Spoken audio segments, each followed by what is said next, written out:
Every few blocks of sets, the Pokemon trading card game introduces new cards with unique mechanics or special effects to change the format from what it was previously. While there have been many powerful mechanics stemming from this, such as various forms of strong Pokemon worth multiple prize cards while KO'd, like Pokemon EX, GX, or V, many other worse mechanics have fallen completely to the wayside. At the very worst of all of these failed mechanics were the Crystal Pokemon. There were two waves of Crystal Pokemon, the first released in the Aqua Polis expansion and the second in the Expedition expansion. These Pokemon's designs were so fundamentally flawed and terrible that not a single one of them ever saw the slightest niche and serious competitive play. Even in the unofficial e-card format, a format consisting of only 3 sets, and one of the lowest powered Pokemon formats in the history of the TCG. These cards are now looked down on as some of the worst individual cards of all time. For cards that were supposed to make the game more exciting, they couldn't have been any less impactful.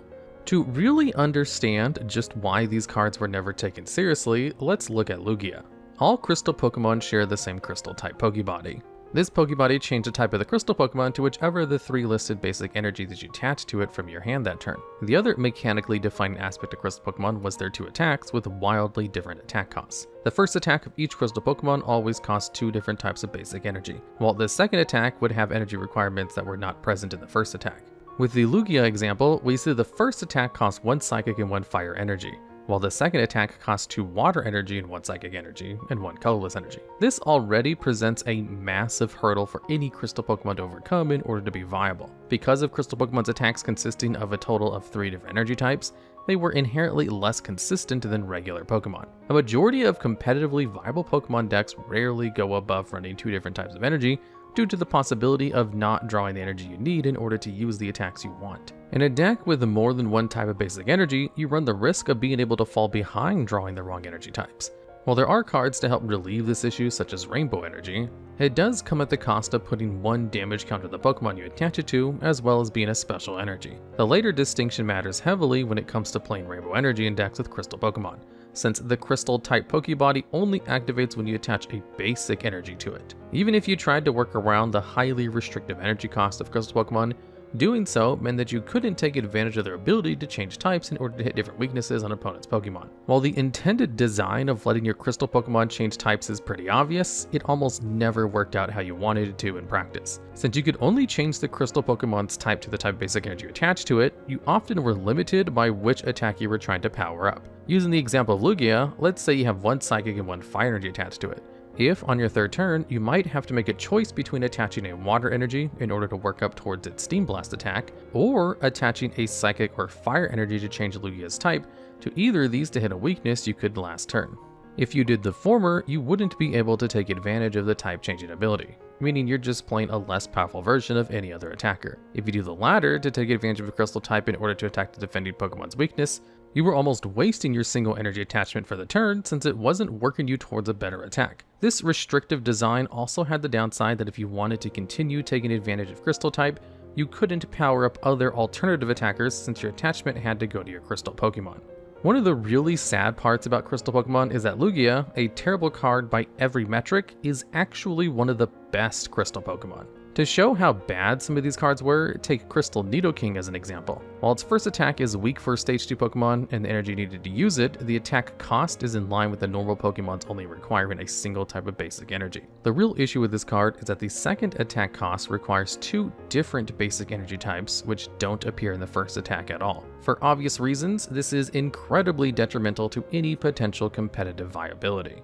If you wanted to use Nidoking's first attack, it functionally set you back 2 turns since those first 2 basic grass energy attachments didn't work towards your second attack at all. Sadly, it's also not the only Crystal Pokemon to have this same fundamentally flawed design. Crystal Crobat had a similar issue with the requirement for its second attack being completely incompatible with its first attack. Because Crobat's squared attack had no requirement for fire energy like its poison flame attack. It functionally meant that trying to use the second attack after the first would cost 4 energy total instead of 3. In Nidoking's case, Rolling Thunder practically costs 2 electric energy, 2 fighting energy, and 2 grass energy unless you attach rainbow energy to it in order to circumvent this horrible anti-synergy. Even though rainbow energy doesn't work with crystal type as previously mentioned, it was pretty much the only way to even remotely enable these Pokemon. However, had the Crystal Pokemon's attacks been powerful, there might have been a good reason to try and jump through the various hoops needed to enable them. Unfortunately, this wasn't the case. and most Crystal Pokemon actually had weaker attacks than their counterparts. To illustrate this, we can compare Crobat to Charizard, a powerful Stage 2 attacker. As previously mentioned, Crobat's squared attack functionally costs 4 energy, 1 grass, 1 fire, and 2 psychic, and it has the effect to deal 20 damage for each of 4 coin flips that come up heads. This meant that for 4 energy of 3 different basic types, you could deal 80 damage with a Stage 2 Pokemon, only 6.25% of the time you use this attack. Compare that to Charizard's Scorching Whirlwind attack, which has a significantly easier cost to use, only needing 4 fire energy, and will always deal 120 damage, enough to KO most Pokemon at the time. Although it does have the downside of potentially discarding all energies attached to it, there were a fair few ways to build your decks that you could continuously power up Charizards.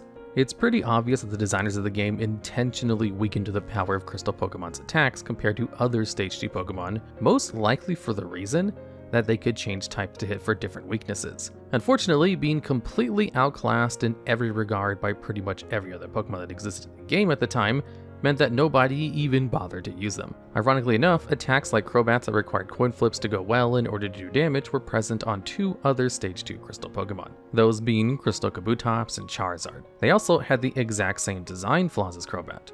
Both of their second attacks functionally cost an extra colorless energy if you weren't using Rainbow Energy, and capped out an amount of damage less than the other Stage 2 Pokemon at the time. Crystal Kingdra also had the issues of horrendous energy cost for its attacks, but didn't even have a potentially high damage cap, with its dual burn attack only dealing 60 damage and even having a downside of needing to discard an energy for each of the 2 coin flips that came up as tails. Funnily enough, Kingdra actually could have potentially seen a competitive niche if its attack was good, since decks built around a different Kingdra and its water cyclone Pokepower that lets you move water energy from your active Pokemon to any of your other Pokemon is actually one of the better strategies you can play in the unofficial e-card only format.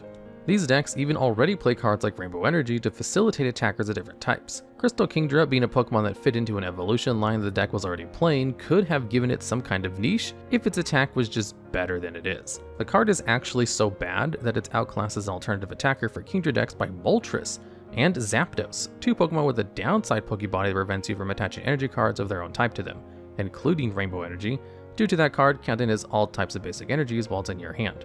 While these 2 Pokemon were hard to enable, needing you to use Water Cyclone to move Rainbow Energy to them in order to use their attacks, these hoops were worth jumping through, since dealing 60 damage with a basic attacker for 4 energy with minimal downsides gave Kingdra decks good flexibility in their game plan, something that Crystal Pokemon were supposed to provide. Being outclassed by 2 Pokemon that actively had downsides built into them does a lot in showing just how impractical building around Crystal Pokemon really is.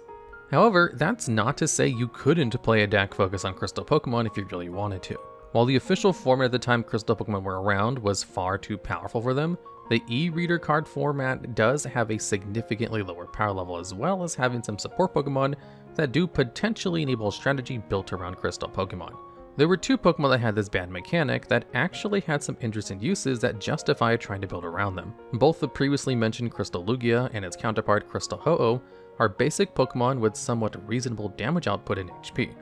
In the e-card format, there are very few basic Pokemon with good damage output, with the aforementioned legendary birds arguably being the best of them. Lugia and Ho-Oh have an equal HP stat of 80, a pretty decent amount at the time, and had only slightly lower damage output to the legendary birds, with Lugia's Steam Blast and Ho-Oh's Scalding Steam dealing 50 and 40 damage respectively. When you factor in Crystal type's effects to change typing, these 2 Pokemon can actually threaten 1 or 2 hit KOs on many of the most powerful Pokemon in the format, such as Beedrill, Alakazam, and Typhlosion. Unfortunately, both Crystal Pokemon have pretty bad weaknesses, with Lugia being weak to Psychic and Ho-Oh being weak to Water. This meant that although they can, in theory, deal good damage to a large portion of the e-card metagame, 2 of the best decks of the previously mentioned Kingdra and Alakazam constantly threatened to one-hit KO them. Some of the supportive evolutionary lines played in the e-card format deck also fit well with these 2 Crystal Pokemon. Cards like Clefable and Moonlit Pokepower let you shuffle a card from your hand into your deck to grab any basic energy you need at the time, providing some amount of consistency for the difficult attack cost of Crystal Pokemon.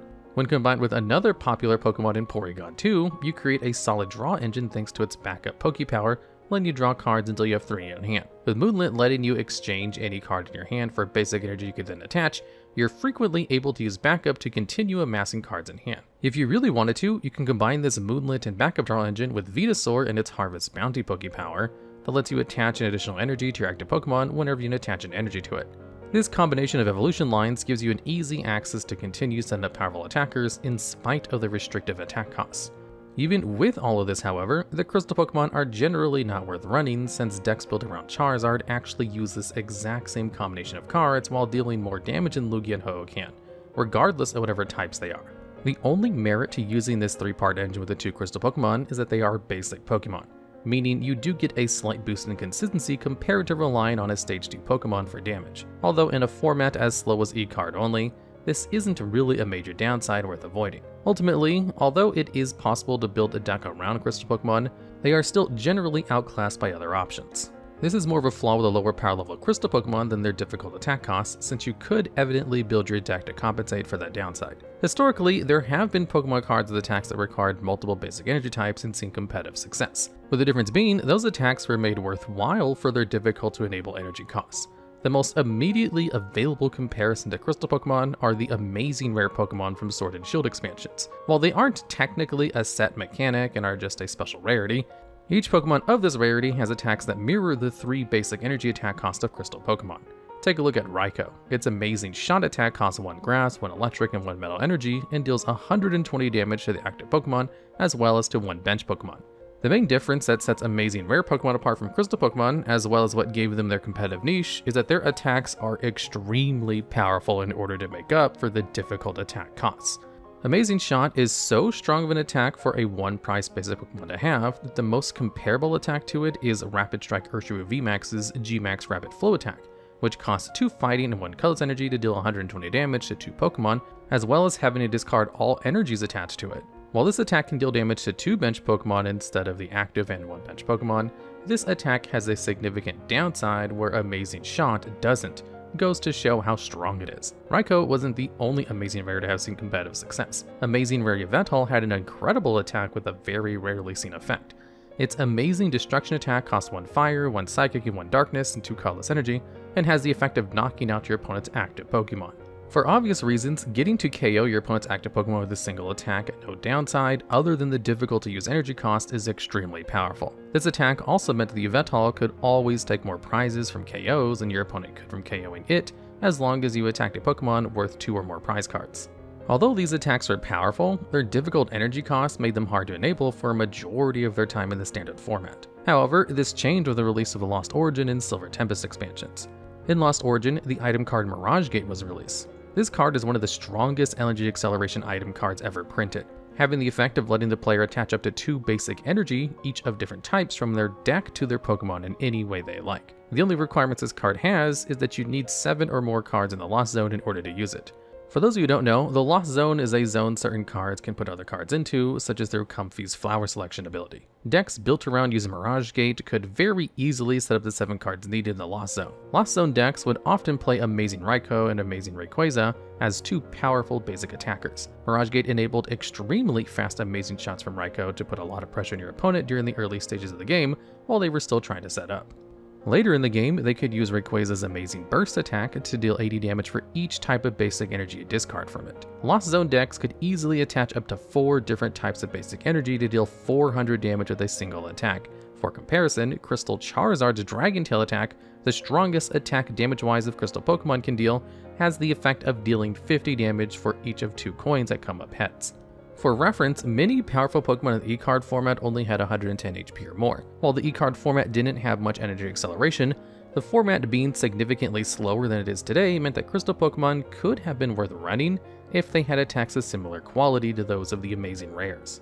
Unfortunately, Crystal Pokemon were not well designed. The awkward energy costs that conflicted with one another greatly weighed down their playability. While the Crystal-type Pokepower is an interesting and unique effect, it's ultimately too difficult to use in a meaningful way. It also didn't help that the attacks of Crystal Pokemon were made seemingly worse than their non-Crystal counterparts due to the possibility of being able to hit multiple different weaknesses with just one Pokemon. While the Crystal Pokemon combine a wide variety of different unique designs, those aspects don't go together to create a powerful card.